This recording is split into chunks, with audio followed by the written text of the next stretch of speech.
Tara, magluluto tayo ng Indian food. Yan, dahil gusto natin kumain ng Indian food, so gagawa na lang tayo. At ito na nga, ipapakita ko sa inyo kung paano ko ginawa ang napakasarap na chicken kabsa.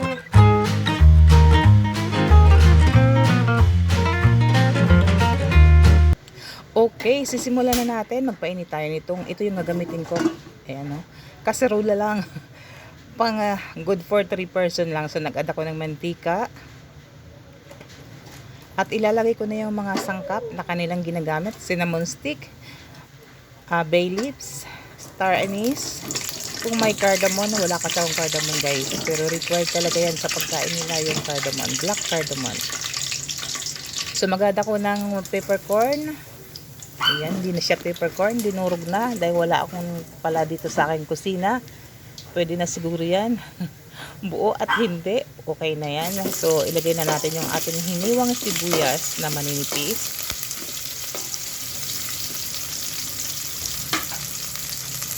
At lulutuin natin mabuti yung sibuyas para makuha talaga natin yung aroma. So ganyan sila magluto, kailangan lutong-luto yung onion.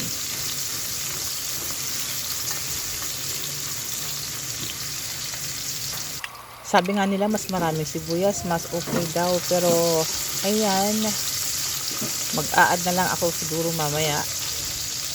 2 bilog na sibuyas lang yan. Okay, so mag-a-add na rin tayo ng ating mga sangkap. So umorder ako online. Ito yung biryani mix. Kompleto na daw yan, pero dahil hindi ko alam kung ano mga sangkap yan, so ayan, 2 kutsara ang nilagay ko. Na-order ko yan sa Shopee, biryani mix, kasabay ng ating biryani rice. So nag-add na lang ako ng smoked paprika, mga 1 kutsara. Paprika ang inad ko. Okay, so kaunting asin, maglalagay din tayo ng kaunting asin. Pero halo ko muna siya guys. Paghahalo-haluin muna natin yung ating mga sangkap. Kung mag-a-add ako nitong bell pepper, 2 pirasong bell pepper yan. Hiniwa ko ng maliliit na piraso.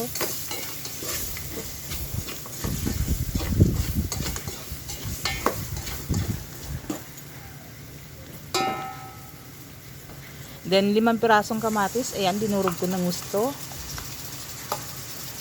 Sobrang mahal ng kamatis ngayon, pero dahil kailangan, so bumili na lang ako.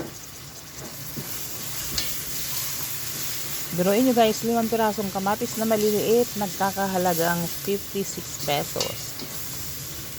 Saan ka pa? Ganyan talaga, pag mahina supply, magmamahal ang ating mga paninda sa pamilya. So nag-add ako ng kalamansi, 5 piraso. Dapat ay dried lemon yan. Dahil Pilipino naman tayo, sa tingin ko citrus, okay na yan. Kalamansi ang nilagay ko, 5 piraso, kasama yung balat. So naglagay tayo ng tomato paste. Isang maliit na sachet ng tomato paste yan. Pero babawas or magtitira ako ng 1 kutsara ng tomato paste.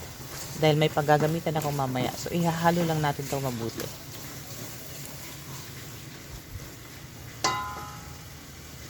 Ayan, pakulan lang natin ng bahagya. Yan na yung asin guys. Naglagay ako ng asin, 1 kutsarang asin.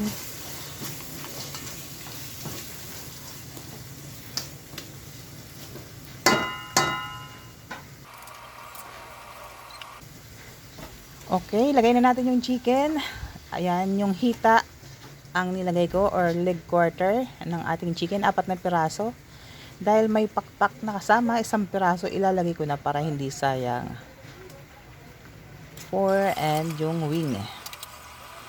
Okay, so ihahalo lang natin tong mabuti hanggang sa ma-absorb niya. So yung ating mga sangkap. So itong nilagay kong huli, tanlad dyan, luya at bawang. So grinine ko siya ng gusto.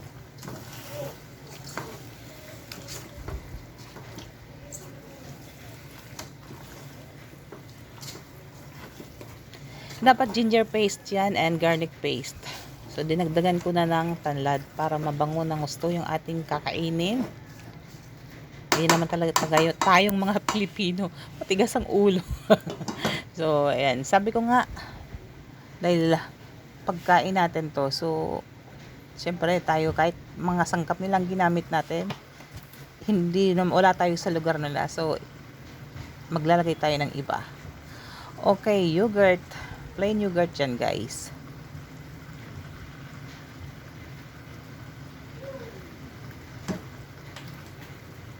Dapat kanina ko pa siya nalagay, nakalimutan ko, kaya ayan, ngayon ko lang nilagay yung ating plain yogurt. Ihahalo lang natin siya mabuti. Grabe sila magluto, no? Ayan, sasangkutsa natin to sa ating chicken, yung pagkarami-raming sangkap. Pero guys, natikman ko, sobrang napakasarap ng pagkain nila. Oo, promise. Pero kung gusto mong ma-enjoy ang pagkain nila, lutuin mo ng sarili. Dahil kung kakain ka sa labas, may kinakainan ako nito sa Gateway. Mas gusto kong magluto ng sarili dahil nalalasahan ko sa kanila parang chicken curry lang yung luto. Pag sa kanila kakain, ang kinakainan ko sa Gateway.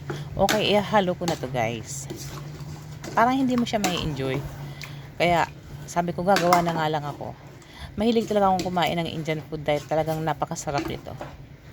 Okay guys, nag-add na ako ng tubig, no?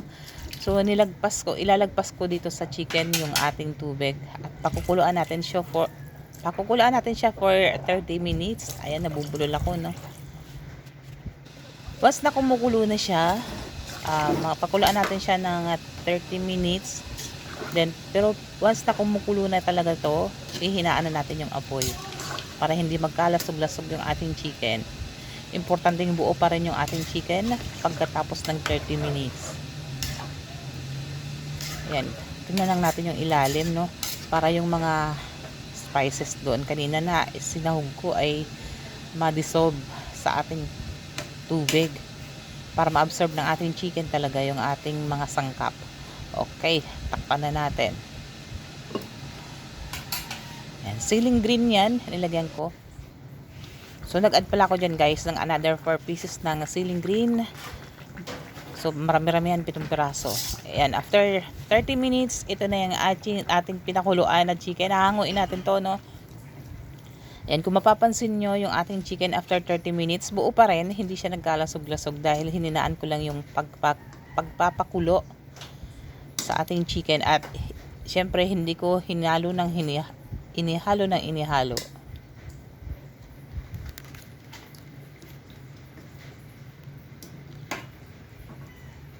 Ayan, so ito na guys, yung ating chicken, itatabi lang natin siya. Nasa baking tray yun, no? May gagawin tayo dyan mamaya. So, tanggalin natin yung ceiling green para hindi madurog yung ating nilagay na ceiling green.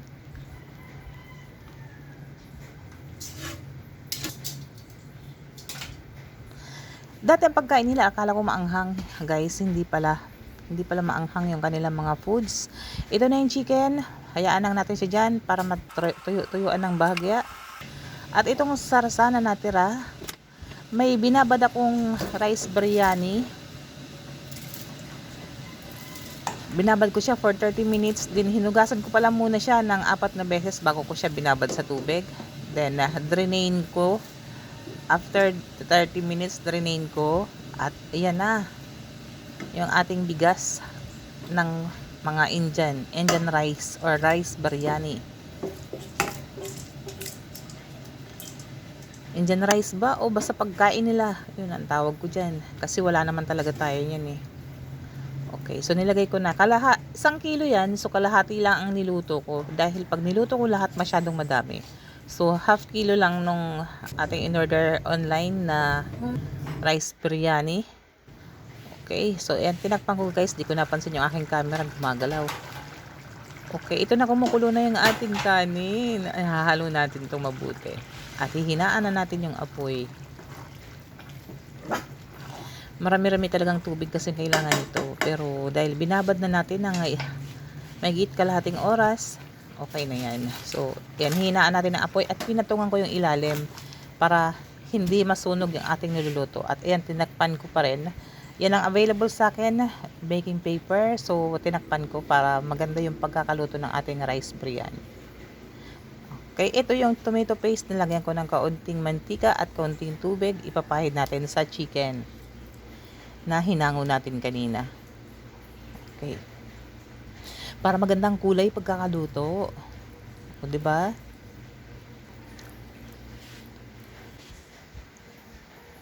Okay, after natin pahiran yan, naghiwa pala ako ng sibuyas guys na maninipis. At ito na ho, ayan, ganyan ginawa ko. So, hindi siya masusunog ng ating kanin. Naghiwa ko ng sibuyas na maninipis at 3 pirasong sibuyas yan. Yan. So, ang gagawin ko dyan, ipiprito ko siya sa mahinang apoy hanggang sa kulay brown na yung ating sibuyas. Yung lutong-luto talaga guys. I-try nyo. Sobrang napakasarap ng sibuyas. Alam ko naman tayo mga Bicolano, hindi gaano mahilig sa sibuyas. Pero pag na-try nyong kumain ng sibuyas, hindi siya maanghang, hindi siya talagang napakasarap ng ating sibuyas. Kasi nung bata ako sa aming lugar, ewan ko ba tuwing kumakain ako, kahit anumang ulam, itinatabi ko yung mga ganyan, pati kamatis. Ngayon, appreciated ko na lahat ng pagkain na nakasama sa ating niluluto. Kinakain ko na pati luya. Okay, so yung chicken, ito na guys, i-bake natin siya, lutuin natin siya sa oven for 20 minutes, 250 degrees Celsius, nakatodo, no? Ayan, preheated yung ating oven. At ito yung ating sibuyas na niluluto ay luto na. Ayan guys, lutong-luto na yung ating sibuyas. Mahina-mahina ka sa apoy dahil pag malakas, masusunog yan. Kaya hanguin na natin yung ating sibuyas, no? Yung chicken, okay na rin after 20 minutes, luto na. Ayan guys, ang ganda ng chicken at luto na rin yung ating rice. O, 'di ba? Saan ka pa? Kakain ka pa ba sa labas kung kaya mo namang lutuin? Okay, sasali na natin dito. Pinapanood ko sa kanila, tinataob nila yan sa parang malaking bilao.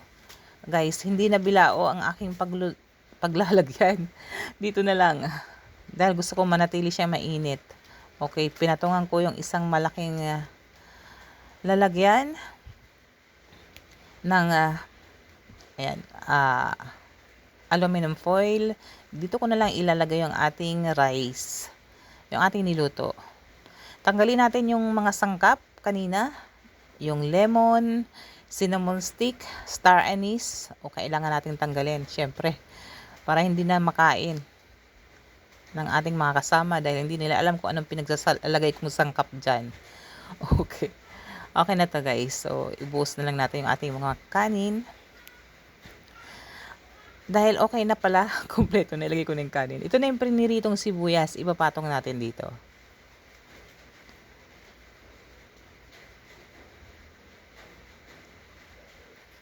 Kulang pa nga yung sibuyas na ginayat ko guys. Ang sarap kasi nito, sa totoo lang, mas madami, mas napakasarap ng pagkain nila na may ganyan. Yan, ginawa ko na lang toppings. Okay na yung chicken, ilalagay ko na din. Ipapatong natin sa ibabaw para lalong mas nakakatakam kainin. Oh. Dahil hindi nagkasya yung 4 na chicken, so ang gagawin ko yung maliit na part, ilalagay ko na papalitan ko ng mas malaking part. Okay. Sa akin na lang siguro yung maliit na part. Ganun kasi talaga pag nanay, no? Iiwan natin yung palitan natin to. Ayan, so ilagay na natin yung sili na tinanggal ko kanina dahil yung may gusto ng maanghang, pwedeng dumampot dyan. Pero sa tingin ko hindi pero guys, hindi maanghang yung sili na nilagay ko. Siguro yung flavor na lang nakuha natin. Okay, so naghiwa ako ng lemon. Ipapatong na lang natin sa ibabaw para sila kanya-kanya na lang piga pagkakain, no?